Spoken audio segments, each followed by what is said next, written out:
Candace Galen. Candace Galen is based at the University of Missouri in Columbia. And being a biologist, she thought, why not use this astronomical phenomenon to study a biological one? Specifically, as the skies darkened, would daytime pollinators, like bumblebees and honeybees, call it quits? What better activity during an eclipse than to go out with a recorder and record the bees?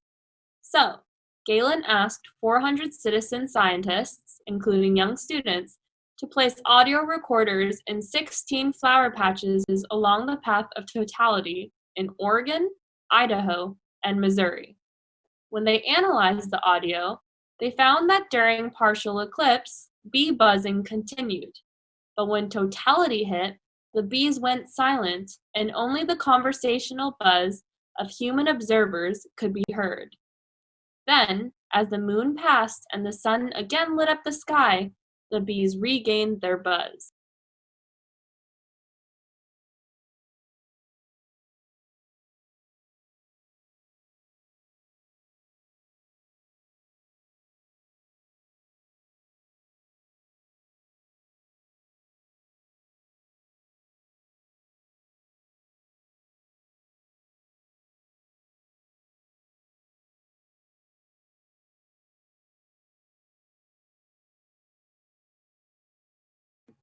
If you're a senior citizen, music in the background may be distracting, but for younger people, experts at multitasking, it's apparently no big deal.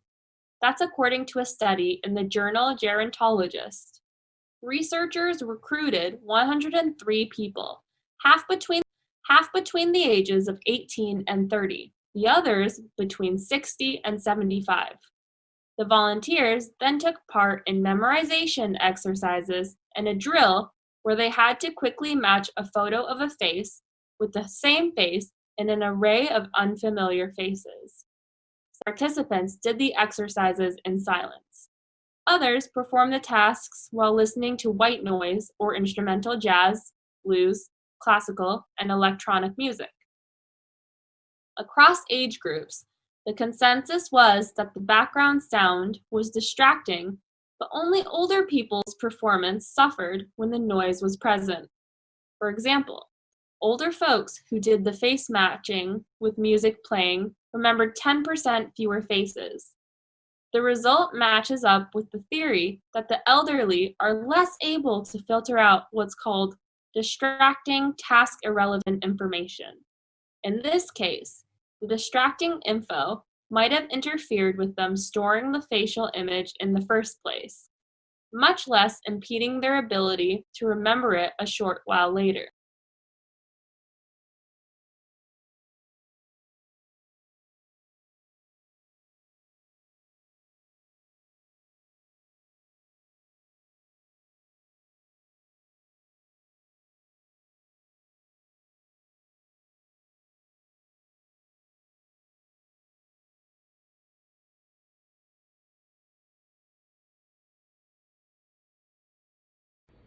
Numbers and diagrams are highly abstract and condensed summaries of the world. They require a degree of mental effort to bridge the gap between them and the aspects of the real world they stand for. Approach them slowly and with care, allowing yourself time to get the feel of what you are looking at. Don't assume you already know what you are looking at. It's easy to be distracted by the surface appearance of a diagram, but we are really interested in the underlying message.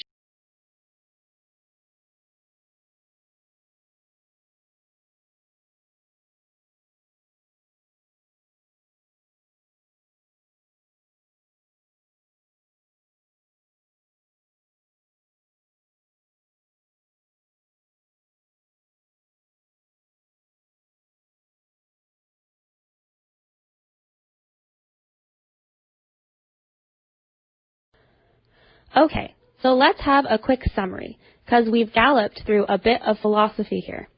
I've suggested that we're rationally required to do what morality requires of us, so it's a reason that tells us what we should and shouldn't do. If we don't do what rationally requires of us, this is because we're ignorant, or if you don't agree with Aristotle or Socrates, we're possibly weak or corrupt, and we may be ignorant of what morality requires of us because we're relying on others. So what's all this got to do with climate change?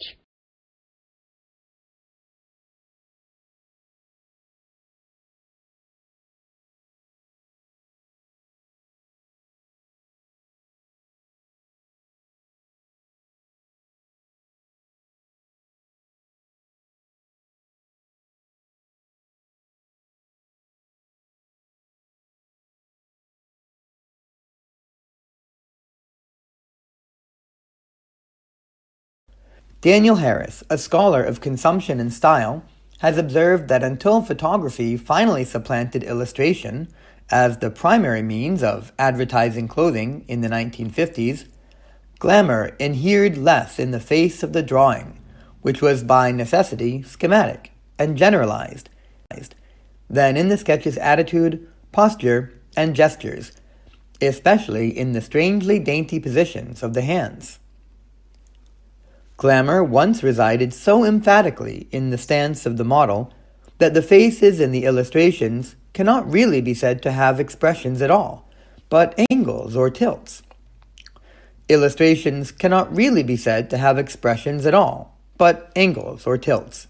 The chin raised upwards in a haughty look, the eyes lowered in an attitude of introspection, the head cocked at an inquisitive or coquettish angle, or the profile presented in sharp outline, emanating power, the severity, like an emperor's bust embossed on a Roman coin.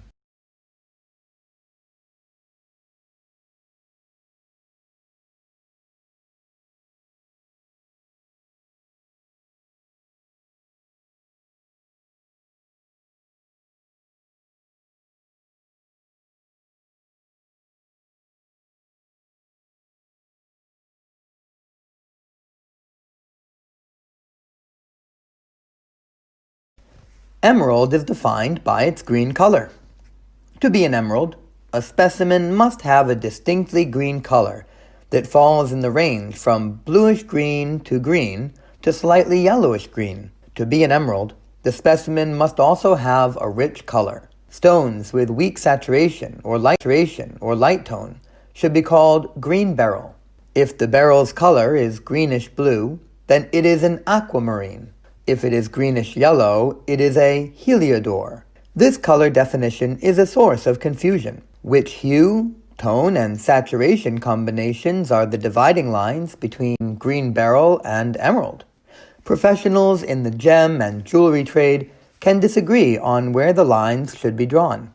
Some believe that the name emerald should be used when chromium is the cause of the green color, and that stones colored by vanadium should be called green beryl.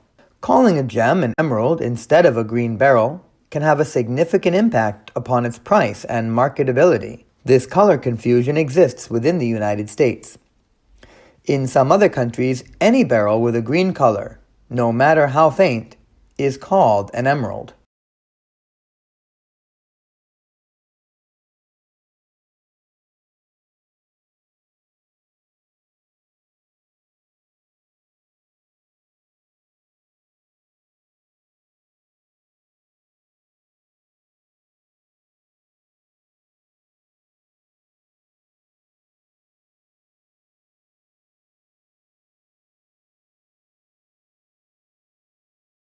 Finally, we get a sneak peek of the world's largest interactive video installation that opens in London today.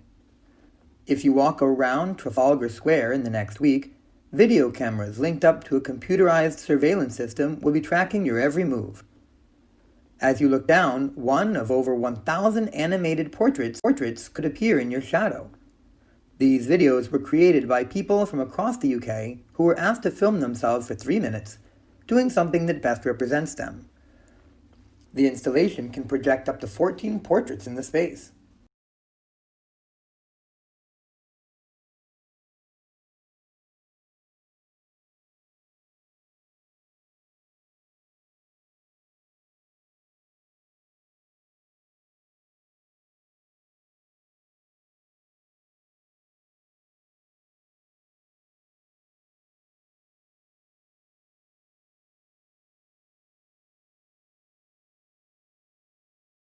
Well, basically just hitchhiking on the point. If you look at the customers at the Wall Street Journal, the basically financial news, financial people here are people who rely on sound, valid, and tallied data to make investment decisions. They look at things and track trends in the industry, worrying about things like profit maximization. If they even suspected that political issues and ideological issues from the editorial page were going to start affecting the flow of valid financial information. If they even thought that ideological issues were going to affect their ability to understand investments and make sound decisions, they get very upset.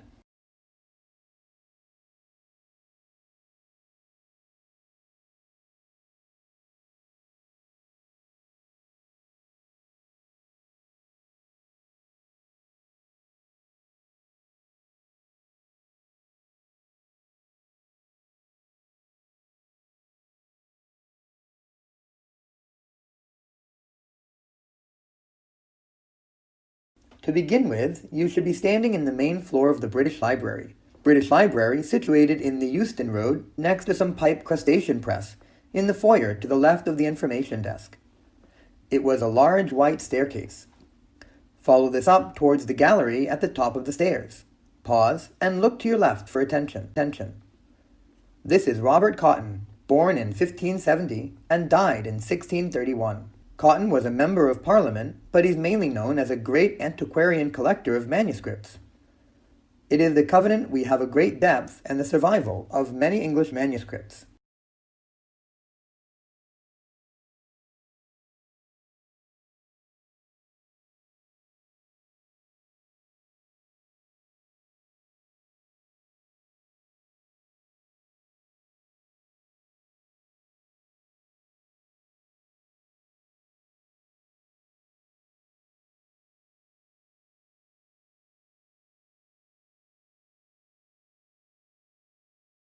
Finally, we take a look at how to mix and unmix liquids at the flick of a switch. Sandrin tells us more. Oil and water don't usually mix, but the new chemical sensitive to light has been added here to blend them together. When exposed to UV light, the chemical changes its structure and becomes soluble in water. This causes two layers to form with the oil floating on top of the water chemical combo.